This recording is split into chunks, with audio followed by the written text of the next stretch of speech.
জমালপুর গ্রামে উমা নিজের ৮ বছরের ছেলে গোলুর সাথে অনেক কষ্টে জীবিকা কাটাচ্ছিল।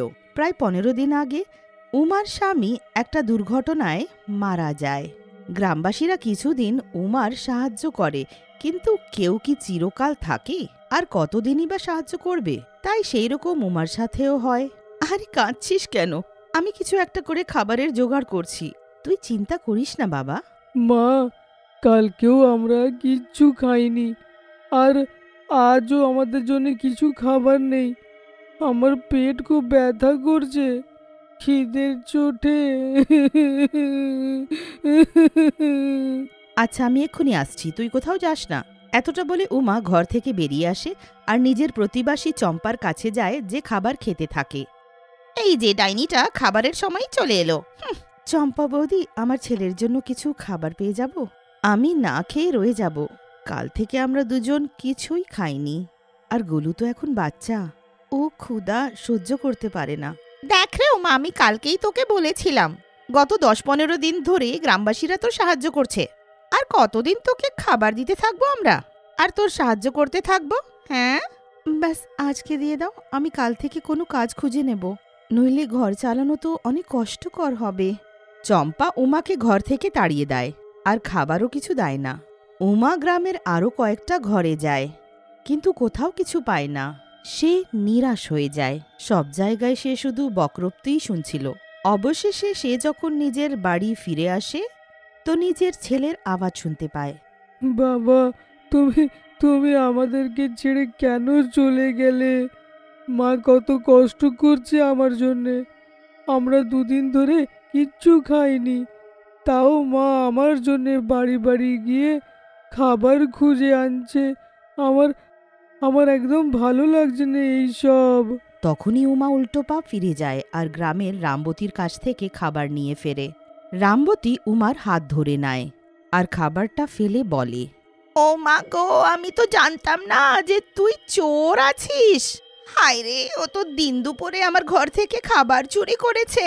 আরে কি হলো রামবতী কাকি, সব ঠিক আছে তো? চিৎকার করছো কেন? আরে এই নির্লজ্জ মহিলাটা সব সীমানা পার করে দিয়েছে। আমার অনুপস্থিতিতে আমার ঘর থেকে খাবার চুরি করে নিয়ে যাচ্ছিল। আমি তো ওকে দেখে ফেললাম। আমি আপনার সামনে হাত জড়ো করে মাফি চাইছি। আমার বাচ্চার খিদে পেয়েছে, তাই খাবার চুরি করতে হলো। আমি কয়েকজনের কাছে গিয়ে খাবার চাইলাম, কিন্তু কেউ সাহায্য করলো না। আমি চোর আছি, কিন্তু আমি এই চুরিটা বাধ্য হয়ে করেছি আমার ছেলের ক্ষুধার কারণে। রামবতী চিৎকার করে গ্রামবাসীদেরকে জড়ো করে নেয়। আরে ছেড়ে দাও একে, আজকের পর থেকে গ্রামে আর একে কেউই দেখবে না। ছেড়ে দাও, ছেড়ে দাও, মেরে ফেলবে নাকি একে? হ্যাঁ ঠিক আছে, এবার ও এই গ্রামে থাকবে না। তুই নিজের বাচ্চার সাথে এক্ষুনি এখান থেকে বেরিয়ে যা, নইলে তোকে আমরা মেরে ফেলবো। উমা যেই পা বাড়ায়, অমনি চম্পা গ্রামবাসীদেরকে বলে, আরে না, ও একবার চুরি করেছে তো আবার নিশ্চয়ই চুরি করবে। আমরা ওকে এরকম যেতে দিতে পারি না। এতটা বলার পর চম্পা আর গ্রামের বাকি মহিলারা উমার হাত ধরে তাকে আবার মারতে লাগে। বাঁচানোর জন্য তখনই গোলুও চলে আসে, আর সেও গভীর আঘাত পায়। ক্ষুধা আর মার খাওয়ার কারণে উমা অবশেষে মারা যায়। গোলুও অজ্ঞান হয়ে যায়। উমার মৃত্যুর পর গোলুকে অনাথ আশ্রমে ছেড়ে দেওয়া হয়, আর গ্রামবাসীরা শীঘ্রই এই ঘটনাটা ভুলে যায়। এই ঘটনাটার পর প্রায় ১ মাস পেরিয়ে যায়, আর এক রাত, হে ভগবান, সব খাবারটা কে খেয়ে নিল? আমার মাতাল বড় এখনো আসেনি। চম্পা, আমার ঘরে ও খাবারটা শেষ হয়ে গেছে। কি জানি কে আমার ঘর থেকে খাবার চুরি করে নিয়ে গেল। একবার সেই উমা নিয়ে গিয়েছিল, কিন্তু তাকে তো আমরা এমন শিক্ষা দিলাম যে সে মারাই গেল। এবার আবার এই ভুলটা কে করলো? আরে, আমার বাড়ির খাবারও তো চুরি হয়ে গেছে, কিন্তু এই সব কে করছে? হ্যাঁ, কে এরকম পাপ কাজ করছে? কি? গ্রামবাসীরা একত্রিত হয়ে নিজের ঘরে হয়ে থাকা খাবারের চুরির সম্বন্ধে কথা বলতে থাকে। তখনই হঠাৎ বিজলি ঘর থেকে চিৎকার করে বেরিয়ে আসে। আরে বাবা রে, আমার ঘরে ডাইনি আছে, আর সে আমার সব খাবার খেয়ে নিচ্ছে, কেউ বাঁচাও আমাকে। কেমন কথা বলছিস বিজলি? তোর ঘরে ডাইনি আছে আর ও তোর খাবার খাচ্ছে? এখানে পুরো গ্রামের খাবার চুরি হয়ে গেল, আর তুই এখানে কাহিনী বানাচ্ছিস? আমার ছোট বাচ্চাদের দিব্যি করে বলছি, আমি যখন জল নিতে ঘর থেকে বেরিয়ে এলাম, তখনই ঘরে বাসন পড়ার আওয়াজ শুনতে পেলাম। আর যখন আমি গেলাম তো দেখলাম যে একটা ডাইনি, যার লম্বা দাঁত ছিল, সে ঘরের পুরো খাবার খেয়ে নিল। হ্যাঁ। বিজলির কথার কেউ গ্রাহ্য করে না, কারণ বিজলি সবসময় ভূত প্রেত আর ডাইনির উপরে বিশ্বাস করত, আর সবসময় এরকম কাহিনী বানিয়ে লোকেদেরকে শোনাতো। এই কারণে লোকেরাও এবার তার কথায় বিশ্বাস করত না। এবার পরের দিন পুরো গ্রাম প্রধানের ঘরের পার্টিতে এসে যায়। প্রধান নিজের ছেলের জন্মদিনে খাবারের ব্যবস্থা করে থাকে।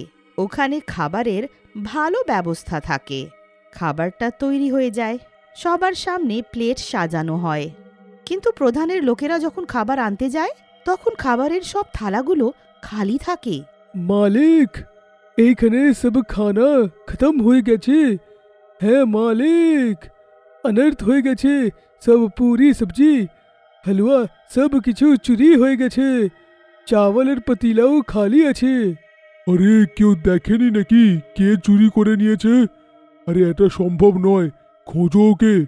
একবারে সব খাবার কি করে এটা সম্ভব? বেশি দূর যায়নি হয়তো। তাড়াতাড়ি খুঁজে আমার সামনে নিয়ে আসো। প্রধান নিজের লোকেদেরকে লাগিয়ে দেয়। তারা আশেপাশে সব জায়গায় চোরকে খোঁজে, কিন্তু কাউকেই কোথাও খুঁজে পায় না।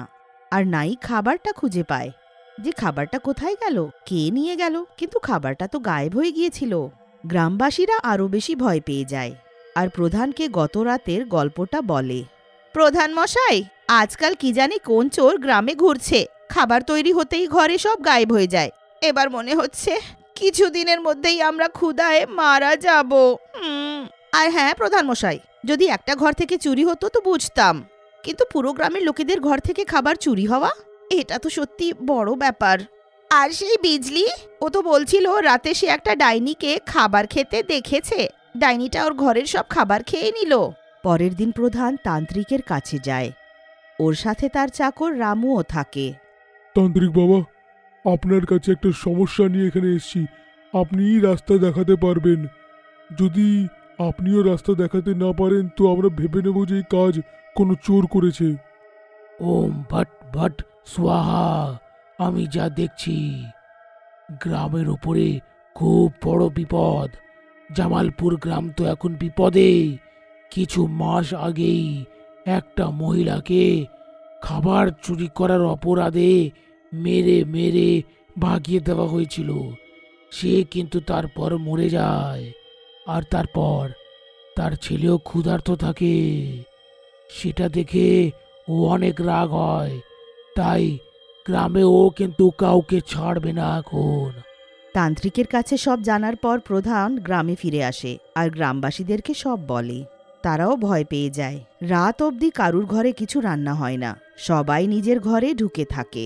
তখনই চম্পার ঘর থেকে চিৎকার শোনা যায়, আরে বাঁচাও, কেউ বাঁচাও আমাকে, আরে আরে কেউ বাঁচাও। গ্রামবাসীরা যতক্ষণে ওখানে যায় তারা দেখে যে চম্পা মাটিতে পড়ে আছে আর তার মুখের উপরে নখের চিহ্ন আছে, আর সে নিঃশ্বাসও নিতে পারছে না। এর মানে চম্পা এবার মারা গেছে। চম্পার মৃত্যুর কারণে গ্রামবাসীরা ভয় পেয়ে যায়। পরের দিন তান্ত্রিক গ্রামে আসে। পূজা অনুষ্ঠানের সাথে যেই সেই আত্মাকে ওখানে ডাকা হয়, আর সেই ডাইনিকে মাতা রানীর একটা লকেট দেখিয়ে তাকে নিজের বশে করার অনেক চেষ্টা করে। গত কয়েকদিন ধরে তোমাদের ক্ষুধার অনুভূতি হচ্ছে তো? এক এক করে আমি সবাইকে মেরে ফেলবো। ক্ষুধা আর তৃষ্ণায় কষ্ট পেয়ে তোমরা মারা যাবে, যেভাবে আমি সেদিন মারা গিয়েছিলাম। খাবারই তো চুরি করেছিলাম, পয়সা গয়না তো চুরি করিনি তোমার। আমাদেরকে মাফ করে দাও, আমাদের ভুল হয়ে গেল। আমাদের পাপের প্রায়শ্চিত্ত আমরা সারা জীবন করতে পারি না, কিন্তু আমাদের প্রাণ ছেড়ে দাও। ক্রমাগত মন্ত্রের উচ্চারণে তান্ত্রিক ডাইনিকে একটা বোতলে বন্দি বানিয়ে নেয়, আর ডাইনিটা চিরকালের জন্য বন্দি হয়ে যায়। কিন্তু গ্রামবাসীদেরকে তাদের ভুলের অনুভূতি করিয়ে দেয়।